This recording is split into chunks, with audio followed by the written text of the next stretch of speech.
Students, welcome to social school. मैं हूं आपकी अनुष्या दीदी एंड कैसे हैं मेरे सारे स्टूडेंट्स। आई होप आप सब ठीक हो एंड आई ऑल्सो होप कि आप लोग सुपर रेडी हो आज के इस सेशन के लिए। तो आज की ये क्लास मेरे क्लास 11th के स्टूडेंट्स के लिए है। आपको पता ही है कि हम लोगों ने वेरी रिसेंटली इक्वालिटी चैप्टर को स्टार्ट करा था, तो आज की क्लास में उसी चैप्टर को हम लोग खत्म करने वाले हैं। तो अगर आप कोई न्यू स्टूडेंट हो और अगर आप सोच रहे हो कि इसका पार्ट 1 कहाँ है, तो इसी चैनल के वीडियोस वाले सेक्शन में आपको मेरा ये लेक्चर मिल जाएगा। बाकी पुराने चैप्टर्स भी आपको इसी चैनल में वीडियोस या लाइव वाले सेक्शन में मिल जाएगा। प्लेलिस्ट भी चेक कर लेना ताकि आपको सारे लेक्चर्स मिल जाए।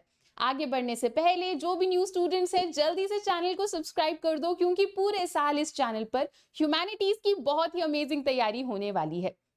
चलो, तो विदाउट एनी फर्दर डिले हम लोग स्टार्ट करते हैं। इक्वालिटी चैप्टर का पार्ट 2 है एंड आज के क्लास में हमें इस चैप्टर को फिनिश भी करना है। पिछले क्लास में आप में से काफी सारे बच्चों ने क्विज का राइट आंसर दिया था, तो वो भी डिस्कस करेंगे, पर पहले चैप्टर को फिनिश करते हैं। चलो, तो सेशन स्टार्ट करते हैं। पहला टॉपिक है हमारा आज का फेमिनिज्म। तो फेमिनिज्म ये जो टर्म है आप लोगों ने बहुत बार सुन रखा होगा, मीडिया में भी सुन रखा होगा। आप लोगों ने ऐसे भी सुन रखा होगा कि कुछ लोग बोलते हैं कि यार मैं तो ये फेमिनिस्ट नहीं हूं, मुझे तो फेमिनिज्म वगैरह पसंद नहीं है। तो आज की क्लास में हम लोग शुरुआत फेमिनिज्म टॉपिक से ही करेंगे। अच्छे से समझ लेते हैं कि फेमिनिज्म होता क्या है। तो फेमिनिज्म एक पॉलिटिकल प्रिंसिपल है जिसमें हम लोग ये मानते हैं कि विमेन और मैन दोनों को बराबर राइट्स मिलने चाहिए। जो भी फेमिनिज्म के ऊपर विश्वास रखते हैं उन लोगों को हम फेमिनिस्ट कहते हैं। तो टेक्निकली देखा जाए तो सभी को फेमिनिस्ट होना चाहिए, है ना, क्योंकि बात तो सही कह रहे हैं, विमेन एंड मेन को इक्वल राइट्स ही मिलने चाहिए डेमोक्रेसी में। तो फेमिनिज्म में बस इतना कहा जाता है बहुत ही आसान शब्दों में कि विमेन और मेन बराबर हैं, उनको बराबर पॉलिटिकल राइट्स मिलने चाहिए। तो फेमिनिस्ट कौन होते हैं? ऐसे मेन या ऐसे विमेन जो ये मानते हैं कि सोसाइटी में जितनी भी इनइक्वालिटीज हैं, सोसाइटी में जो भी भेदभाव हो रहा है मेन और वुमेन को लेकर, ये भेदभाव नेचुरल नहीं है और ये भेदभाव नेसेसरी यानी इंपॉर्टेंट भी नहीं है। विमेन और मेन दोनों को बराबर राइट्स मिलने चाहिए। जो भी लोग ये मानते हैं उनको हम फेमिनिस्ट कहते हैं। तो जो फेमिनिस्ट लोग होते हैं वो अक्सर ऐसा कहते हैं कि सोसाइटी में विमेन और मेन को जो अलग ट्रीटमेंट मिल रही है, इसके पीछे का रीजन है पेट्रियार्की। अब पेट्रियार्की क्या होता है? कुछ तो तुम्हें लग रहा होगा ना कि दीदी ने कुछ अजीब सा शब्द बोल दिया। तो पेट्रियार्की क्या होता है वो समझते हैं। पेट्रियार्की एक सोशल, इकोनॉमिक और कल्चरल सिस्टम है जिसमें हम ये देखते हुए आ रहे हैं कि लोग ऐसा मानने लग जाते हैं कि मेन विमेन से ज्यादा पावरफुल है। आप लोगों ने देखा होगा इंडिया में भी अलग अलग कल्चर्स में एक ऐसा विश्वास है कि फैमिली में भी मेन ज्यादा इंपॉर्टेंट होते हैं। विमेन को नीचा दिखाओ, विमेन उतनी इंपॉर्टेंट नहीं है, मेन का ओपिनियन ज्यादा इंपॉर्टेंट होता है, मेन विमेन से ज्यादा स्ट्रांग होते हैं। तो ये जो कल्चरल सिस्टम है, ये जो सोशल सिस्टम है जिसमें लोग ये मानते हैं कि मेन ज्यादा इंपॉर्टेंट है, मेन के सोच विचार ज्यादा इंपॉर्टेंट है, विमेन उतनी इंपॉर्टेंट नहीं है, इसी थिंकिंग को हम पेट्रियार्की कहते हैं। तो पेट्रियार्की में इस अजम्पशन से चला जाता है कि मेन और विमेन तो डिफरेंट हैं, तो सोसाइटी में उन्हें पोजीशन भी डिफरेंट मिलनी चाहिए। जैसे पेट्रियार्की में ये बोलते हैं कि बायोलॉजिकली विमेन प्रेग्नेंट होती हैं, तो विमेन का काम होना चाहिए बेबी का ध्यान रखना, विमेन का काम होना चाहिए घर में रहना, विमेन का काम होना चाहिए किचन को संभालना। ये सारी थिंकिंग पेट्रियार्की में बोली जाती है।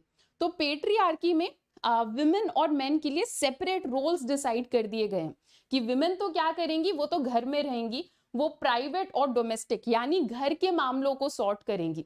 और मेन क्या करेंगे? मेन घर के बाहर जाएंगे और वो बाहर का सारा काम संभालेंगे। तो ये जो डिवीजन है, ये डिवीजन पेट्रियार्की से आया है कि विमेन को तो घर में ही रहना चाहिए। पर आज के टाइम पे हम अच्छे से जानते हैं कि विमेन बाहर जाती हैं, अच्छे से काम करती हैं, एंड विमेन में भी सारा वो स्ट्रेंथ और टैलेंट है जिसके थ्रू वो कंट्री का डेवलपमेंट करा सकती हैं। तो ये थिंकिंग गलत है। पर दैट बीइंग सेड, आज के टाइम पर विमेन के ऊपर डबल बर्डन होता है। तो अगर कोई विमेन बाहर काम करने के लिए जाती है तो उनके ऊपर दो चीजों का बर्डन होता है। एक तो उन्हें बाहर काम करना और पैसा कमाना है, डेवलपमेंट करना है, ये सब करना है। इसके अलावा वापस घर आने के बाद घर भी उन्हें ही संभालना पड़ता है, बच्चों का ध्यान रखना पड़ता है, कुकिंग करनी पड़ती है, सारा डोमेस्टिक काम भी संभालना पड़ता है। तो अक्सर विमेन के ऊपर एक डबल बर्डन रहता है। कि तुम काम तो करो ही, साथ ही साथ घर का भी पूरा काम तुम्हें ही संभालना है। तो ये एक डबल बर्डन वुमेन के ऊपर रहता है। तो फेमिनिस्ट अक्सर ये बोलते हैं कि जो इस टाइप का रोल सेपरेशन है, ये रोल सेपरेशन गलत है। विमेन भी बाहर जाके काम कर सकती हैं और विमेन को भी इक्वल राइट्स मिलने चाहिए। कूल है। तो यहां तक हमने फेमिनिज्म को इन डिटेल समझ लिया है।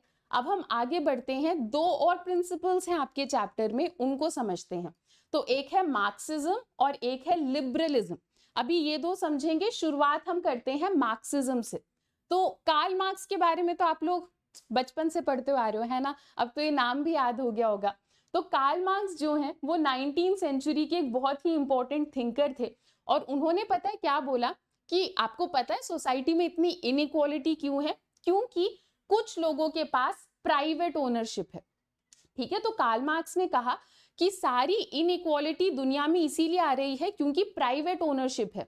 कुछ लोग ऐसे होते हैं जिनके पास खूब सारा पैसा होता है और वो जमीन, ऑयल, रिसोर्सेज, सारी इंपॉर्टेंट चीज को खरीद के अपने पास बैठ जाते हैं। और कुछ लोग ऐसे होते हैं जिनके पास पैसे नहीं होते, तो वो इन सारी चीजों को नहीं खरीद पाते। तो जो भी अमीर लोग हैं वो सारी चीजों को खरीद कर बैठ जाते हैं। कुछ टाइम के बाद वो ज्यादा पावरफुल हो जाते हैं, कुछ टाइम के बाद वो पॉलिटिक्स में आ जाते हैं और फिर वो ऐसी पॉलिसीज बनाते हैं जिनसे पुअर लोगों का डेवलपमेंट नहीं हो पाता। वो सिर्फ रिच लोगों के लिए अच्छी अच्छी पॉलिसीज बनाते रहते हैं। तो कार्ल मार्क्स का ये मानना है कि अगर आप सोसाइटी में से इनइक्वालिटी को हटाना चाहते हो तो आपको गवर्नमेंट हेल्प की जरूरत पड़ेगी। मतलब गवर्नमेंट को रिसोर्सेज को कंट्रोल करना चाहिए। जो प्राइवेट ओनरशिप का सिस्टम है उस सिस्टम को ही हटा दो, तभी इनइक्वालिटी को सॉल्व कर सकते हैं। ये कार्ल मार्क्स का व्यू है, कार्ल मार्क्स का नजरिया है। आपकी बुक में क्लियरली लिखा है कि ये जो व्यू है ये डिबेटेबल है। कुछ लोग कहते हैं कि हाँ कार्ल मार्क्स सही बोल रहे हैं, कुछ लोग कहते हैं कि नहीं कार्ल मार्क्स ये चीज सही नहीं बोल रहे।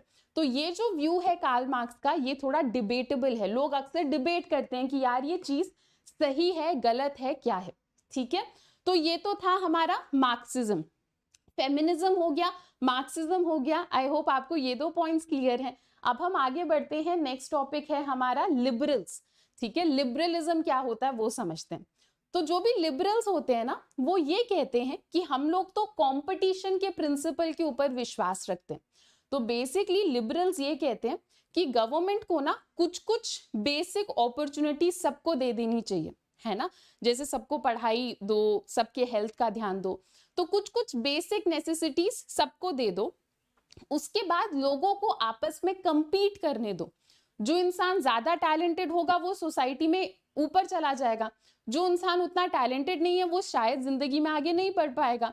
तो कोई बात नहीं, लिबरल्स कहते हैं कि हम तो कंपटीशन में ही विश्वास रखते हैं। कंपटीशन के प्रिंसिपल में जो भी टैलेंटेड लोग होते हैं, जो भी जेन्युइन लोग होते हैं, वो लोग जीत जाते हैं और ये बढ़िया है, ऐसा लिबरल्स कहते हैं। हो सकता है आज के क्लास के एंड में मैं इसी टॉपिक से रिलेटेड कोई क्विज पूछ लूं, हो सकता है, किसे पता। ठीक है, तो ध्यान से सुनना। ठीक है, तो लिबरल्स क्या कहते हैं कि भाई हमें तो कंपटीशन के प्रिंसिपल पर विश्वास है। ठीक है, नेक्स्ट ये कहते हैं कि ये जो कंपटीशन होता है लोगों के बीच में, ये कंपटीशन फ्री और फेयर कंडीशंस में होना चाहिए। ठीक है, अब इस कंपटीशन में कोई भेदभाव नहीं होना चाहिए। तो गवर्नमेंट ने लोगों को कुछ कुछ अपॉर्चुनिटीज दे दी, उसके बाद इन लोगों को आपस में compete करने दो और इस कंपटीशन में कोई भेदभाव नहीं होना चाहिए, फ्री और फेयर कंपटीशन होना चाहिए। तो हमारे लिबरल्स कहते हैं जब तक ये कंपटीशन ओपन है, फ्री है, मतलब कोई अन्याय नहीं हो रहा, कोई भेदभाव नहीं हो रहा इस कंपटीशन में, तब तक बढ़िया है, तब तक चांसेस ये रहेंगे कि सोसाइटी में इनइक्वालिटी ना आ पाए। ठीक है, तो लिबरल्स कंपटीशन के ऊपर विश्वास रखते हैं। तो ये तो हमने बार बार समझ लिया कि लिबरल्स चाहते हैं कि सोसाइटी में कंपटीशन हो। अब क्या मतलब है इस कंपटीशन का, इसे एक एग्जांपल के थ्रू समझते हैं। तो जब हम स्टूडेंट्स की बात करते हैं, ठीक है, तो आप जैसे जो स्टूडेंट्स होते हैं, आपको गवर्नमेंट को इक्वल अपॉर्चुनिटी देनी चाहिए। मतलब हर एक बच्चे के पास अपॉर्चुनिटी होनी चाहिए कि वो अच्छे स्कूल में जाए और अच्छे से पढ़ाई कर पाए। उसके बाद आगे क्या होता है, आगे तुम लोगों का कंपटीशन होता है। अब जैसे तुम लोग 12th बोर्ड्स में क्या करोगे, एग्जाम दोगे तो आपस में compete करोगे, है ना। जिसके ज्यादा मार्क्स आएंगे उसे ज्यादा अपॉर्चुनिटी मिल जाएगी। या फिर आप इसे ऐसे देख सकते हो कि 12th के बाद तुम लोग CUET का एग्जाम दोगे, जिसका CUET में ज्यादा स्कोर होगा उसे बढ़िया कॉलेज मिल जाएगा, है ना। तो इस टाइप के कंपटीशन को हम अनजस्ट नहीं मानते, ठीक है। अनजस्ट मतलब हम ऐसा नहीं मानते कि कुछ अन्याय है इसमें। तो लिबरल्स यही कहते हैं कि कोई कंपटीशन करा दो, जो टैलेंटेड लोग हैं वो जीत जाएंगे, ठीक है। नेक्स्ट आपसे कह रहे हैं कि टाइम टू टाइम ऐसा होता है कि गवर्नमेंट इन कॉम्पिटिशन्स में जस्टिस लाने के लिए इंटरफेयर करती है। जैसे रिजर्वेशन लगा देती है गवर्नमेंट, है ना। गवर्नमेंट को लगता है कि कुछ लोगों के लिए एग्जाम्स थोड़े से गलत हैं, उनके पास ज्यादा अपॉर्चुनिटी नहीं है, तो उन लोगों को एंकरेज करने के लिए गवर्नमेंट रिजर्वेशन लगा देती है। तो लिबरल्स कहते हैं कि आप कंपटीशन को फ्री और फेयर रखो, ठीक है, और गवर्नमेंट से बोलो कि सबको अपॉर्चुनिटी दे, एंड उसके बाद अगर कोई कंपटीशन हो रहा है तो चिल है, जो टैलेंटेड लोग हैं वो डेवलप कर जाएंगे और इसमें कुछ गलत नहीं है, ठीक है। तो ऐसा लिबरलिज्म में कहा जाता है। क्या क्या हो गया अब तक? फेमिनिज्म हो गया, मार्क्सिज्म हो गया, लिबरलिज्म हो गया। अब एक और छोटा सा प्रिंसिपल पढ़ लेते हैं, फिर नेक्स्ट टॉपिक पे जाएंगे, ठीक है। चलो, तो ऐसा नहीं सोचना कि चैप्टर बस खत्म होने वाला है, एक और प्रिंसिपल है, प्रिंसिपल एक और है, उसके बाद और भी कॉन्सेप्ट्स हैं, अभी है थोड़ा सा चैप्टर, ठीक है। चलो, पर आज के क्लास में फिनिश करेंगे। सोशलिज्म समझते हैं। तो सोशलिज्म में क्या बोला जाता है? सोशलिज्म में ये कहा जाता है कि सोसाइटी में जितने लोग हैं उनको बराबर रिसोर्सेज मिलने चाहिए। तो सोशलिज्म में जो लोग होते हैं वो कहते हैं कि सोसाइटी में इनइक्वालिटी बहुत है, कैपिटलिस्ट इकोनॉमी है, ठीक है, लोगों को बराबर रिसोर्सेज मिल नहीं पा रहे हैं। तो सोशलिज्म का मेन कंसर्न ये होता है कि सोसाइटी में सबको रिसोर्सेज बराबर मिलने चाहिए। ऐसे नहीं कि अमीर लोगों के पास ज्यादा रिसोर्सेज हैं, गरीब लोगों तक कुछ पहुंच ही नहीं रहा, ये गलत माना जाता है। सोशलिज्म में कहा जाता है कि सबके पास बराबर रिसोर्सेज पहुंचने चाहिए, ठीक है। तो सोशलिज्म में ये भी कहा जाता है कि गवर्नमेंट को भी इन्वॉल्व होना चाहिए, गवर्नमेंट को भी हेल्प करनी चाहिए सोसाइटी में, ताकि लोगों को रिसोर्सेज इक्वली मिले, चाहे वो हेल्थ केयर हो, एजुकेशन हो, ताकि लोगों तक इक्वल तरीके से ये रिसोर्सेज पहुंचे। गवर्नमेंट को भी कुछ करना चाहिए, ऐसा सोशलिज्म में बोला जाता है। अगर हम इंडिया की बात करें तो इंडिया में सोशलिज्म में जो फेमस सोशलिस्ट थिंकर हैं उनका नाम है राम मनोहर लोहिया, ठीक है। ये नाम आप लोगों को याद रखना है, यहां से तुम लोगों का बन जाएगा क्वेश्चन, ठीक है। तो राम मनोहर लोहिया जो हैं उन्होंने 5 टाइप के इनइक्वालिटीज के बारे में बात करी थी, और उन्होंने कहा था इन 5 इनइक्वालिटीज को हमें साथ में सॉल्व करना होगा, तभी सोसाइटी में से इनइक्वालिटी हटेगी। तो ये जो 5 टाइप की इनइक्वालिटीज हैं, यहां से तुम्हारा क्वेश्चन बन जाएगा, ठीक है। तो राम मनोहर लोहिया इंडिया में बहुत ही इंपॉर्टेंट सोशलिस्ट थिंकर थे, एंड उन्होंने कहा कि सोसाइटी में 5 टाइप की इनइक्वालिटीज हैं जिनको हमें साथ में हटाने की कोशिश करनी है, साथ में सॉल्व करने की कोशिश करनी है, तभी इनइक्वालिटी हट पाएगी। तो इनके इन 5 इनइक्वालिटीज के बारे में पढ़ लेते हैं, ठीक है। तो पहला इनइक्वालिटी इन्होंने कहा कि सोसाइटी में मैन और वुमेन के बीच में इनइक्वालिटी है, उसे हमें हटाना चाहिए, ठीक है। दूसरा इनइक्वालिटी इन्होंने कहा कि सोसाइटी में लोग स्किन कलर, ठीक है, हमारे कॉम्प्लेक्शन स्किन कलर के बेसिस पे भेदभाव कर रहे हैं, वो भी गलत है, उसे हटाना चाहिए। नेक्स्ट क्या कहा राम मनोहर लोहिया ने कि कास्ट बेस्ड, कि कास्ट के नाम पर बहुत भेदभाव हो रहा है सोसाइटी में, वो भी गलत है, वो भी हमें हटाना चाहिए। नेक्स्ट इन्होंने कहा कि colonial rule of some countries over others, कुछ कंट्रीज दूसरे कंट्रीज के ऊपर कब्जा कर रही हैं, वो भी गलत है। जैसे ब्रिटिशर्स ने हमारे ऊपर कब्जा कर रखा था ना, तो वो इस चीज का एग्जाम्पल है, colonial rule of some countries over others. इसके अलावा 5th पॉइंट क्या था? इकोनॉमिक इनइक्वालिटी, कि सोसाइटी में इकोनॉमी के मामले में भी इनइक्वालिटी है, कुछ लोग बहुत अमीर है, ऑन द अदर हैंड कुछ लोगों के पास बिल्कुल पैसा नहीं है। तो ये इनइक्वालिटी भी हमें सोसाइटी में से हटाना चाहिए। तो स्टार्टिंग में इन्होंने इन 5 इनइक्वालिटीज के बारे में बात करी, एंड फिर इन्होंने कहा कि हमें एक रेवोल्यूशन की जरूरत है इन इनइक्वालिटी को हटाने के लिए, ठीक है। तो इन्होंने कहा कि 5 रेवोल्यूशन यानी क्रांति की जरूरत है इन इनइक्वालिटीज को हटाने के लिए। नेक्स्ट कुछ टाइम के बाद इन्होंने 2 और प्रॉब्लम्स को ऐड करा। इन्होंने कहा कि 5 रेवोल्यूशन तो करेंगे, पर साथ ही साथ 2 और क्रांति की जरूरत है, ठीक है। वो 2 और क्या थे? एक इन्होंने कहा कि सिविल लिबर्टीज, ताकि सारे लोगों को सिविल लिबर्टीज मिले, उसके लिए एक रेवोल्यूशन होना चाहिए। तो अक्सर क्या होता है, लोगों के प्राइवेट लाइफ में लोग इंटरफेयर करते हैं, तो ये चीज गलत है, ये इन्होंने कहा एक में। सेकंड पॉइंट में इन्होंने क्या कहा कि नॉन वायलेंस को प्रमोट करने के लिए एक रेवोल्यूशन होना चाहिए। ठीक है, तो उस टाइम पे सत्याग्रह वगैरह था, तो सत्याग्रह के फेवर में ये नॉन वायलेंस को एंकरेज करना चाहते थे सोसाइटी में। तो पहले 5 इनइक्वालिटीज बताएं, फिर कहा कि 5 रेवोल्यूशंस की जरूरत है इन इनइक्वालिटीज को हटाने के लिए। फिर बाद में उन्होंने 2 और इनइक्वालिटी, 2 और रेवोल्यूशन को ऐड करा, तो 5 + 2 टोटल 7। तो इसीलिए हम कहते हैं कि इन्होंने सप्त क्रांति के बारे में बात करी। ठीक है, 7 रेवोल्यूशन। ठीक है, तो सप्त क्रांति मतलब 7 रेवोल्यूशंस के बारे में इन्होंने बात करी। तो यहां से भी हमारा क्वेश्चन आ सकता है कि यार 7 रेवोल्यूशन क्या होता है, किसने 7 रेवोल्यूशन की बात करी थी, इस टाइप का क्वेश्चन आ सकता है। तो आप लोग अब तो समझ लिया है सारा, है ना, तो प्रिपेयर्ड रहना, इस टाइप के क्वेश्चन आ सकते हैं। चलो आगे बढ़ते हैं। अब क्या कह रहे हैं, जो लिबरल्स होते हैं ना, उनका मानना होता है कि पॉलिटिकल, इकोनॉमिक और सोशल इनइक्वालिटी ये कनेक्टेड नहीं है।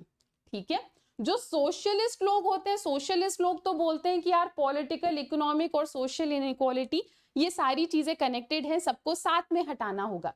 पर लिबरल्स इस चीज को नहीं मानते। लिबरल्स कहते हैं कि ये तीनों अलग अलग प्रॉब्लम्स हैं, तीनों को अलग अलग तरीके से सुलझाओ, ये कनेक्टेड नहीं है।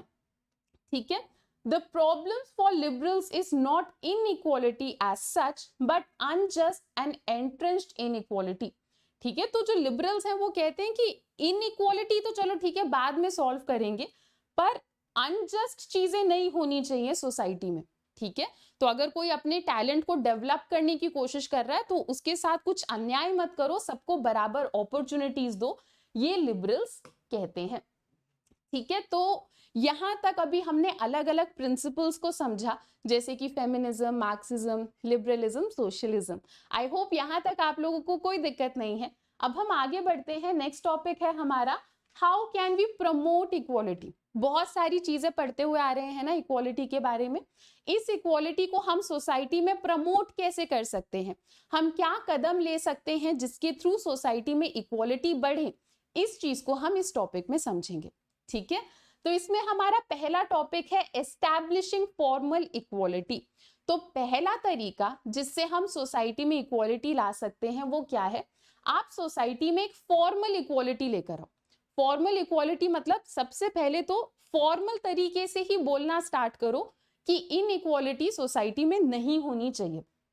ठीक है, जैसे अगर हम लोग वर्ल्ड में अलग अलग कंट्रीज के बारे में बात करें तो क्या होता है, विमेन जो है उनको, उनके ऊपर बहुत रिस्ट्रिक्शंस लगाया जाता है कि आप काम करने नहीं जा सकते, आप पढ़ाई करने नहीं जा सकते, आप यूनिवर्सिटी नहीं जा सकते।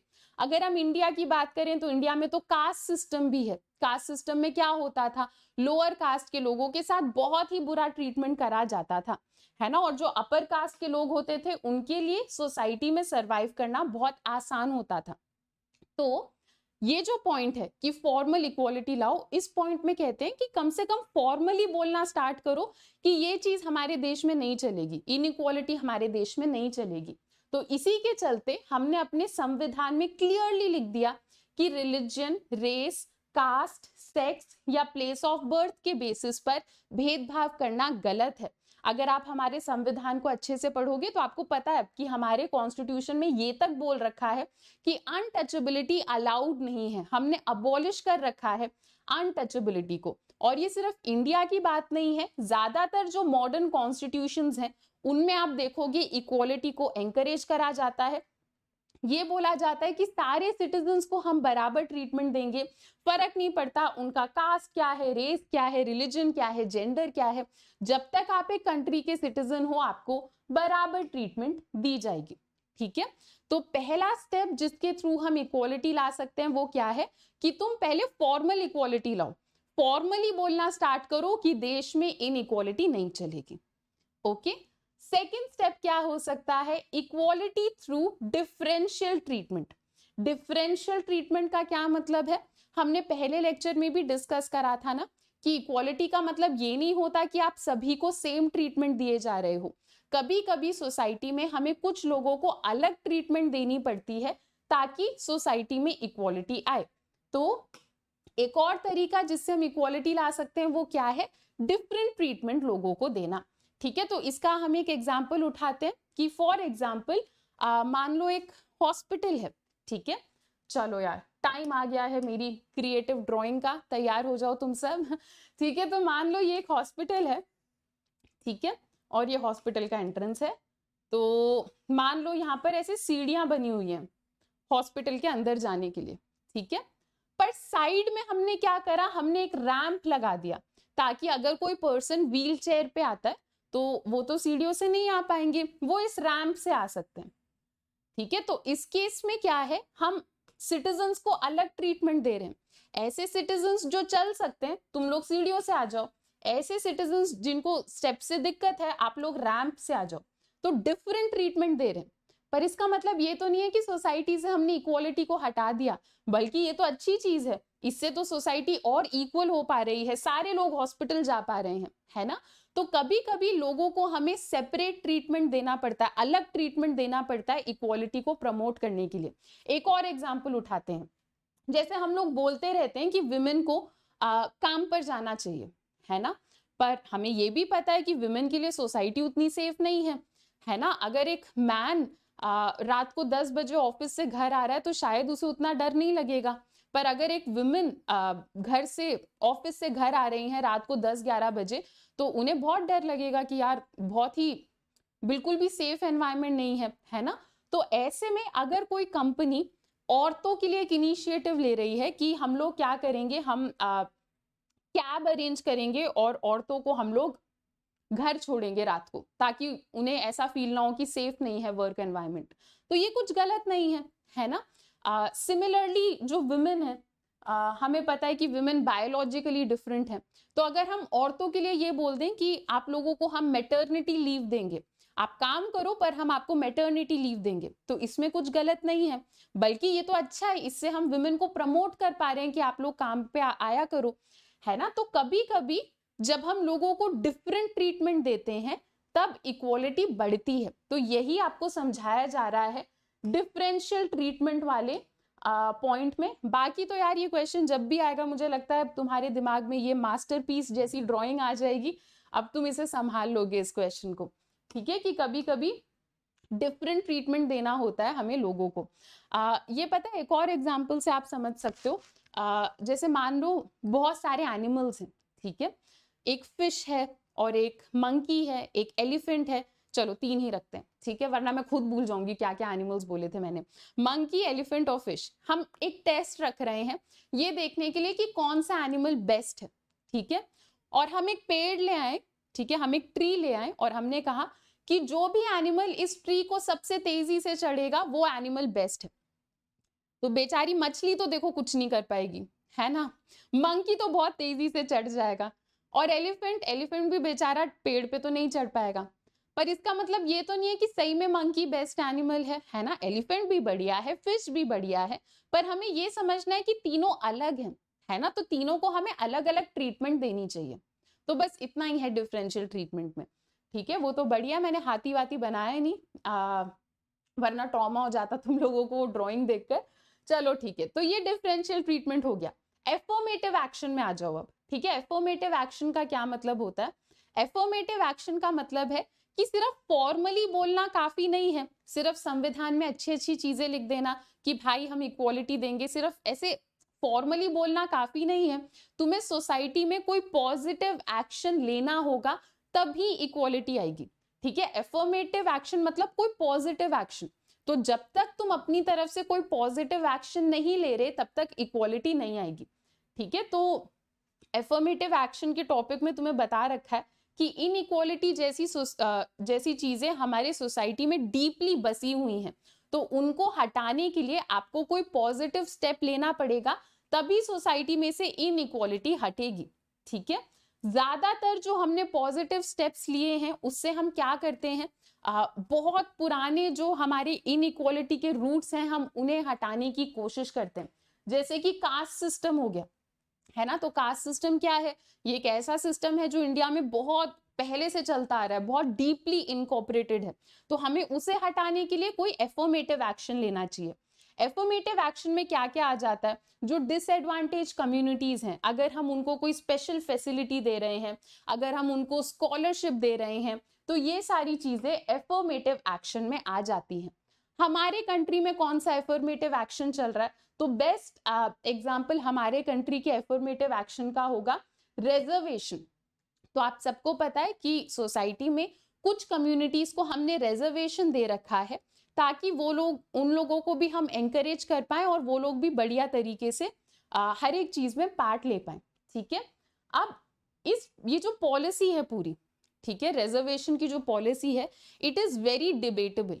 ओके, तो इस पॉलिसी को जो लोग डिफेंड करते हैं वो लोग क्या कहते हैं कि हमने अपने इतिहास में कुछ लोगों को बहुत नीचा दिखाया है, बहुत परेशान करा है, तो उन लोगों को ऑब्वियसली एंकरेजमेंट की जरूरत है, इसीलिए हमने रिजर्वेशन लगाया है। अक्सर रिजर्वेशन जैसी जो चीजें होती हैं वो टाइम बाउंड होती हैं। ठीक है, अक्सर आप देखोगे एफर्मेटिव एक्शन जो होते हैं वो टेम्पररी होते हैं। ठीक है, मतलब फॉर एग्जाम्पल आपने किसी बच्चे को एंकरेज करा और एक बार आपको लगने लग गया कि ठीक है अब ये बाकी सबके बराबर है, तो आप उसे अब इक्वल ट्रीटमेंट दे रहे हो। ठीक है, तो रिजर्वेशन की भी अगर मैं बात करूं तो इनिशियली रिजर्वेशन भी टाइम बाउंड तरीके से ही स्टार्ट हुआ था कि कुछ साल के बाद रिजर्वेशन हटा देंगे, पर हर साल एक अमेंडमेंट होता है और रिजर्वेशन के पॉलिसी को 10-10 साल इंक्रीज कर दिया जाता है। तो एफर्मेटिव एक्शन जो है ये अक्सर टेम्पररी होते हैं, टाइम बाउंड होते हैं, कि एक बार हमने किसी को एंकरेज कर दिया, एक बार हमें ऐसा लगने लग गया कि ये जो कम्युनिटी है ये अच्छे से प्रमोट हो चुकी है, फिर हम उनके लिए रिजर्वेशन लगाना बंद कर देते हैं। अक्सर ऐसा होता है। अब बहुत सारे ऐसे थियरिस्ट हैं जो रिजर्वेशन के खिलाफ बोलते हैं। ठीक है, तो ये लोग क्या बोलते हैं कि they question whether treating people differently can ever lead to greater equality. ये लोग बोलते हैं कि लोगों को डिफरेंट ट्रीटमेंट दे देने से इक्वालिटी नहीं आएगी। तो जो भी लोग रिजर्वेशन के खिलाफ हैं वो ये बोलते हैं कि लोगों को अलग ट्रीटमेंट दे देने से इक्वालिटी नहीं आएगी। वो लोग ऐसा भी बोलते हैं कि अगर आप एक कम्युनिटी को रिजर्वेशन दे रहे हो तो जो दूसरी कम्युनिटी है, जैसे जनरल कैटेगरी हो गई जिनको रिजर्वेशन नहीं मिल रहा, उनके लिए गलत है। ठीक है, तो जो भी लोग रिजर्वेशन के खिलाफ हैं वो क्या कहते हैं कि रिजर्वेशन तो रिवर्स डिस्क्रिमिनेशन है। रिवर्स डिस्क्रिमिनेशन मतलब तुम एक उल्टा टाइप का डिस्क्रिमिनेशन कर रहे हो, पर है तो डिस्क्रिमिनेशन ही। ठीक है, कुछ लोग बोलते हैं कि ये पॉजिटिव डिस्क्रिमिनेशन है, कि मतलब ये है तो भेदभाव ही, पर पॉजिटिव तरीके से हम कर रहे हैं ताकि सारे लोग इक्वल हो जाए। तो जो भी लोग रिजर्वेशन के खिलाफ हैं वो कहते हैं कि नहीं, इक्वालिटी का तो यही मतलब होता है कि तुम सारे लोगों को सेम तरीके से ट्रीट करो। अगर तुम किसी एक कम्युनिटी को स्पेशल रिजर्वेशन दे रहे हो तो वो गलत है। ठीक है, तो लोग अक्सर इस चीज को लेकर डिबेट करते रहते हैं। पर ऐसा नहीं है कि रिजर्वेशन को कोई सपोर्ट नहीं करता, रिजर्वेशन के सपोर्ट में भी बोला जाता है। तो आप अक्सर ये चीज खुद भी नोट करोगे कि अगर कोई एक ऐसा स्टूडेंट है जो ऐसी फैमिली को बिलोंग करता है जिनके पास ज्यादा पैसे नहीं है, जिनके फैमिली में कोई एजुकेटेड नहीं है, तो उस बच्चे के लिए किसी बहुत बढ़िया कॉलेज में जाना या कोई बहुत बढ़िया जॉब करना बाकी बच्चों के कंपैरिजन में बहुत मुश्किल होगा। तो जाहिर सी बात है अगर हम उस बच्चे को रिजर्वेशन देकर मदद कर रहे हैं तो इसमें कुछ गलत नहीं है। तो ऐसे ग्रुप्स जिनको हम एक्सक्लूड करते आए हैं, इतिहास में ऐसे ग्रुप्स जिनको हम परेशान करते हुए आए हैं, जिनको हम एक्सक्लूड करते हुए आए हैं, जैसे कि दलित्स, विमेन, अगर हम इन कैटेगरी के लोगों को हेल्प कर रहे हैं, इनके लिए रिजर्वेशन लगा रहे हैं, तो इसमें कुछ भी गलत नहीं है। पर हाँ, गवर्नमेंट को इसमें इन्वॉल्व होना चाहिए। गवर्नमेंट को ये देखना चाहिए कि हम जो भी पॉलिसीज लेकर आ रहे हैं उससे कुछ गलत ना हो सोसाइटी में। ठीक है, तो अगर आप रिजर्वेशन लेकर आ रहे हो या कोई भी एफर्मेटिव एक्शन लेकर आ रहे हो तो उसमें कोई दिक्कत वाली बात नहीं है, पर गवर्नमेंट को बहुत अच्छे से इन टाइप की चीजों के ऊपर नजर रखनी चाहिए कि कहीं इन सारी चीजों की वजह से सोसाइटी में इनइक्वालिटी और ना बढ़ जाए। आपको एक और एग्जाम्पल दे रखा है कि रिजर्वेशन को जस्टिफाई करते हुए, कि आप लोगों ने खुद भी नोटिस करा होगा कि इंडिया में बहुत ज्यादा डिफरेंसेस हैं। कुछ बच्चे ऐसे हैं जो बहुत बढ़िया बढ़िया स्कूल्स में पढ़ रहे हैं, है ना। ऑन दी अदर हैंड कुछ बच्चे ऐसे हैं जो स्लम्स में रहते हैं, जो शायद स्कूल जा भी नहीं पाते, और अगर स्कूल जाते भी होंगे तो उनके स्कूल में कोई खास फैसिलिटी ही नहीं होती होगी, वो पढ़ाई ही अच्छे से नहीं कर पाते होंगे। ठीक है, तो अगर ऐसे में हम लोगों को एक स्पेशल ट्रीटमेंट दे रहे हैं ताकि वो बाकी सबके बराबर हो जाए, रेस में बाकी सबके बराबर हो जाए, तो इसमें कुछ गलत नहीं है। पर एट द सेम टाइम आपको बताया जा रहा है कि लोगों को ये स्पेशल ट्रीटमेंट देते टाइम, रिजर्वेशन देते टाइम, एफर्मेटिव एक्शन देते टाइम हमें बहुत केयरफुल होना होगा। ऐसे नहीं कि हमने इतना ज्यादा रिजर्वेशन दे दिया या इतना ज्यादा कोई पॉलिसी बना दी कि एक उल्टा डिस्क्रिमिनेशन होने लग गया हमारे सोसाइटी में, कि जनरल्स को लगने लग गया कि यार अब तो हमारे साथ भेदभाव हो रहा है। ठीक है, नेक्स्ट टॉपिक है हमारा विमेन्स मूवमेंट। इसमें हम विमेन के राइट्स के बारे में थोड़ा फोकस करेंगे। तो 19th सेंचुरी के अराउंड विमेन ने बहुत ज्यादा संघर्ष करना स्टार्ट कर दिया था और ये बोलना स्टार्ट कर दिया था कि हमको भी बराबर इक्वल राइट्स चाहिए। तो इन्होंने ये बोलना स्टार्ट करा, विमेन ने ये बोलना स्टार्ट करा कि हमें भी राइट टू वोट चाहिए, हमें भी ये राइट चाहिए कि हम स्कूल जा पाए, कॉलेज जा पाए, डिग्री मिल पाए, हमें भी ये राइट चाहिए कि हम अच्छे अच्छे यूनिवर्सिटीज में जा पाए। ऐसा नहीं होना चाहिए कि सिर्फ मेन को अच्छे अच्छे राइट्स मिल रहे हैं और विमेन को कोई राइट ही नहीं मिल रहा। ठीक है, नेक्स्ट क्या कहा जा रहा है कि जैसे जैसे विमेन ऐसा बोलने लगती हैं कि हमें राइट्स चाहिए और जैसे जैसे विमेन काम पे जाने लगती हैं, विमेन को धीरे धीरे रियलाइज होने लग जाता है कि विमेन को थोड़ी स्पेशल ट्रीटमेंट चाहिए होगी ताकि वो मेन के बराबर आ सके। ठीक है, जैसे जनरली मैंने आपको बताया था विमेन के ऊपर एक ड्यूअल बर्डन होता है कि अगर तुम जॉब में जा रहे हो तो जाओ, पर साथ ही साथ घर आने के बाद घर को भी संभालना है ना। तो ऐसे में विमेन को एक थोड़ी स्पेशल ट्रीटमेंट की जरूरत पड़ जाती है। जैसे ऑफिसेज में विमेन को मैटरनिटी लीव मिलनी चाहिए या क्रेच की फैसिलिटी होनी चाहिए। क्रेच मतलब जहां पर हम बच्चों को जाके ड्रॉप कर पाए कि तुम थोड़ी देर यहाँ पे पढ़ो सीखो, तब तक मैं काम करके आ रही हूँ। तो इस टाइप की कुछ फैसिलिटीज होनी चाहिए ताकि विमेन को इक्वल फील हो। ठीक है, तो अगर सोसाइटी में ऐसी स्पेशल कंसिडरेशन नहीं होंगी तो लोगों के लिए मुश्किल होगा, विमेन के लिए भी मुश्किल होगा। ठीक है, तो विमेन को क्या चाहिए था, एक स्पेशल ट्रीटमेंट की जरूरत थी विमेन को ताकि वो मेन के इक्वल फील करे। ठीक है, पर हाँ ध्यान रखना, बार बार बोला जा रहा है कि जब भी आप लोगों को ये एक स्पेशल ट्रीटमेंट देते हो या एक एफर्मेटिव एक्शन लेते हो तो आपको बहुत कॉशियस होना है। ठीक है, ऐसा भी नहीं कर देना कि विमेन को इतना स्पेशल ट्रीटमेंट देने लग गए आप कि कल को मेन बोलने लग जाए कि यार हमारे साथ भेदभाव हो रहा है। ठीक है, इसे आप रिजर्वेशन के कंटेक्स्ट में भी ले सकते हो कि रिजर्वेशन इतना भी नहीं होना चाहिए कि कल को ऐसे लोग जिनको रिजर्वेशन नहीं मिल रही वो बोलने लग जाए कि भाई हमारे साथ भेदभाव हो रहा है। तो हमें बहुत कॉशियस तरीके से सोच समझ के डिफरेंशियल ट्रीटमेंट करना चाहिए। ठीक है, तो डिफरेंशियल ट्रीटमेंट सिर्फ तभी ही करना सही है जब आपको लग रहा हो कि डिफरेंट ट्रीटमेंट करने से सोसाइटी इक्वल हो रही है। अगर आपके डिफरेंट ट्रीटमेंट से सोसाइटी में भेदभाव और बढ़ रहा है तो वो डिफरेंट ट्रीटमेंट गलत है। ठीक है, चलो तो इसी के साथ अब है फिर से हमारा कन्फेटी टाइम, क्योंकि तुम लोगों ने चैप्टर खत्म कर लिया है तो वेरी गुड, बहुत ही अमेजिंग स्टूडेंट्स हो तुम लोग। बहुत ही एक टफ और लेंदी चैप्टर आप लोगों ने कवर कर लिया है, तो बहुत बढ़िया, थोड़ा थोड़ा सेलिब्रेट वगैरह करो, पैट योर बैक्स। और हाँ, मैंने आप लोगों से कहा था कि लास्ट क्लास में मैंने क्विज के कुछ क्वेश्चंस पूछे थे एंड आप में से जिन भी बच्चों ने फास्टेस्ट आंसर दिया है उन लोगों के लिए मैं क्लैपिंग करूंगी। तो हाँ, देखते हैं किसने फास्टेस्ट आंसर दिया। तो काजल पटेल, वेरी गुड। काजल पटेल के बाद हिमांशु, बहुत बढ़िया। Anvesha, very good. Gaurav, very good. ठीक है, तो राइट आंसर हमारे क्वेश्चन का था option D, all of the above. हम लोग डायमेंशंस देख रहे थे इनइक्वालिटी के एंड उसमें पॉलिटिकल भी था, सोशल भी था, इकोनॉमिक भी था, तीनों ऑप्शंस राइट थे, तो option D, all of the above right answer है। ठीक है, तो वेरी गुड, सारे बच्चे जल्दी से क्लैपिंग कर दो इन स्टूडेंट्स के लिए। और मैं आपको नेक्स्ट क्वेश्चन दे रही हूं, तो जो भी स्टूडेंट सबसे जल्दी इस क्वेश्चन का आंसर देगा उसके लिए नेक्स्ट क्लास में क्लैपिंग होगी। मैं आपको बताती रहती हूँ कि मैं आपके सारे कमेंट्स देखती हूँ, तो हाँ कोशिश करना कि जल्द से जल्द आप आंसर करो इसका क्लास खत्म होने के बाद नीचे कमेंट सेक्शन में। चलो, तो क्वेश्चन क्या है, Dash uphold the principle of competition as the most efficient and fair way of distributing resources and rewards in society। NCERT की एक लाइन है, एक डेफिनेशन दे रखी है, आपको बताना है कि इस डैश में क्या आएगा। ऐसे कौन से लोग हैं जिनको लगता है कि कंपटीशन का प्रिंसिपल सही है।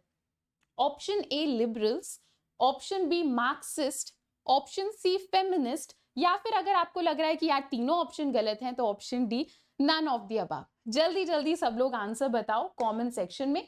तो ये तो थी हमारी रिकॉर्डेड क्लास। अगर आप कभी मेरे से लाइव मिलना चाहते हो तो आप मेरी लाइव क्लासेस में भी आ सकते हो।